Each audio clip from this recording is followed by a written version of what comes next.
బంటూ గానికి 22 బస్సిల మస్తు cutout బచ్చాగాళ్ళ batch ఉండేది వచ్చినమంటే సుట్టు.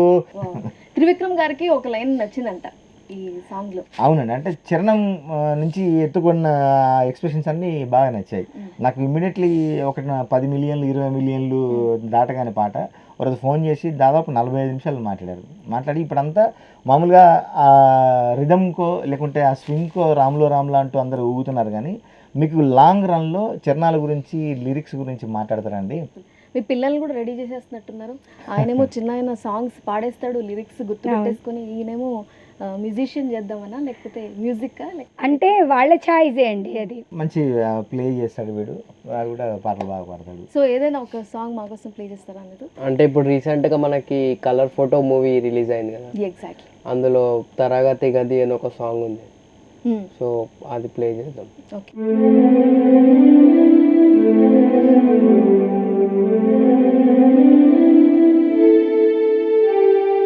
Okay, wow. అంటే ఎవరి దగ్గరైనా ట్రైనింగ్ ఉందా లేకపోతే ఓన్గా నేర్చుకున్నావా? అంటే ట్రైనింగ్ ఏం లేదు, మనకి యూట్యూబ్ నుంచి చూసి నేర్చుకుంటా, అంటే ఇంట్రెస్ట్ కీబోర్డ్ ఓన్గా. సో ఓన్గా ఇట్స్ గ్రేట్. మీ బాబుని చూస్తే మిమ్మల్ని చూసినట్టు అనిపిస్తుందేమో కదా, మీ చిన్నప్పుడు అలానే ఉండేవారు? అట్లా ఉండేవండి. Same ditto. అవును. ఒకసారి నీలపూరి గాజులో ఓన్లీ వైన్ సాంగ్ మా కోసం. తప్పకుండా.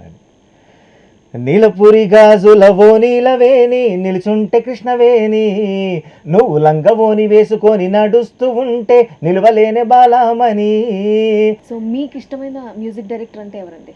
ఎవరితో చేస్తే బాగుండు అనుకునే వాళ్ళు ఎవరైనా ఉన్నారు? అంటే అందరూ మ్యూజిక్ డైరెక్టర్లతోనే చేయాలని కల. నాకు 2020 స్టార్టింగ్లో నా జీవిత ఆశయం నెరవేరింది, నా కళ నెరవేరింది అంటే ఇళయరాజా గారికి రాయడం. ఇప్పుడు కృష్ణవంశీ గారు దర్శకత్వంలో ప్రకాష్ రాజ్ గారు, రమ్యకృష్ణ గారు లీడ్ రోల్స్లో రంగమార్తాండ అనే సినిమా వస్తుంది, దానికి ఇళయరాజా గారి మ్యూజిక్, అందులోనే పాట రాయడం జరిగింది. ఇళయరాజా గారు పాట రాయించడం పాడించడం కూడా జరిగిందని అన్నారు ఎప్పుడు ఒకసారి ఇంటర్వ్యూలో. ఇందులోనండి, అంటే యాక్చువల్గా పాట వినిపించేటప్పుడు ఒక చిన్న ట్రెడిషనల్ సాంగ్ నుంచి వెళ్ళాము, అది చదివి వినిపిస్తూ ఉంటే ఇళయరాజా గారు ఇది సమ్ ట్రెడిషనల్ సాంగ్ లాగా ఉంది, మీరు పాడండి పర్లేదు అన్నారు. పాడాను నేను, పాడి సాంగ్ అంతా పాడుతుంటే పాడినంతసేపు విని నవ్వుతూనే ఉన్నారు రాజా గారు.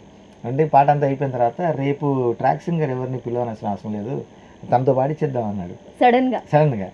అని అసలు సాక్షాత్తు సరస్వతి ముందే మనం పాట రాయడమే ఒక ఎత్తు అనుకుంటే గొప్ప అనుకుంటే నన్ను ట్రాక్ కూడా పాడించారు, అది నిజంగా మర్చిపోలేని. అది ఇళయరాజా గారి తర్వాత బెస్ట్ కాంప్లిమెంట్స్ ఎక్కడి నుంచి వచ్చాయి, ఎవరు మీకు ఇచ్చారు అంటే ఏం చెప్తారు? అంటే నిజంగా అంటే మనం ఇందాక మాట్లాడుకున్నట్టు త్రివిక్రమ్ గారి దగ్గర నుంచి, అంటే లైఫ్లో ఒక మంచి పొజిషన్లో ఉన్న వ్యక్తితో, అంటే విజ్ఞానవంతుడితో మనం ప్రశంసించబడడం అనేది చాలా గ్రేట్గా ఫీల్ అవుతాను. అంటే దర్శకుల్లో త్రివిక్రమ్ గారి దగ్గర నుంచి వచ్చిన కాంప్లిమెంట్స్, తర్వాత మిగతా సంగీత దర్శకులు అందరూ. సిరివెన్నెల సీతారామ శాస్త్రి గారు ఏమన్నారు చెప్పండి? అంటే శాస్త్రి గారు నవ్వుతూ అన్న అది నాకు పెద్ద దీవెన అది. అంటే నా ఇంట్లో నా మనవలు నా పిల్లలు నా సామాజిక వర్గం వదిలి రాములో పాడుకుంటున్నారా, రాములో నా కొంప ముంచిందిరు అన్నారు ఆయన. అంటే నిజంగా గురుగారు ఆయన అట్లా అనడం చాలా అది పెద్ద కాంప్లిమెంట్ లాగా ఫీల్ అయ్యాము. అసలు 2020 స్టార్టింగ్లో నిజంగా అంటే నిజంగా అమ్మవారి ఆశీర్వాదం ఉంది, ఇంకా ఈ సంవత్సరం అంతా అంటే మంచి పాటలు రాస్తూ ఇంకా ఎదుగుతావు నాన్న నువ్వు అని చెప్పి ఆయన ఆశీర్వదించడం. నెక్స్ట్ మీరు ఆర్జీవితో కూడా చేశారు. అవునండి. అండ్ ఆయన ఏడిపించేశారు అన్నారు. What was that incident? ఆయన ఉండి ఆర్జీవి గారు మీకు పెళ్ళయిందండి అని అడిగారు సిచ్యువేషన్ చెప్పే ముందు. అంటే అయిందండి, అందులో మా లవ్ మ్యారేజ్ అండి. ఓహో అట్లయితే మీరు మీ వైఫ్ని ఇంకా బాగా ప్రేమిస్తారు, సడన్గా మీ వైఫ్ పోయిందనుకోండి అని తప్పిమని అనేసాడు ఆయన. అనగానే నాకు నిజంగా కళ్ళలో నీళ్ళు తిరిగాయి. అప్పుడున్న పొజిషన్ అది తన అనేసరికి, అంటే అంత సిచ్యువేషన్ ఎట్లా ఎక్కించడానికి తన వంతు తన ప్రయత్నం చేయడమే అది. చెప్పి నేను అరే ఆయన అంత సడన్గా, అంటే ఆయన ఉద్దేశం మంచిది, అంటే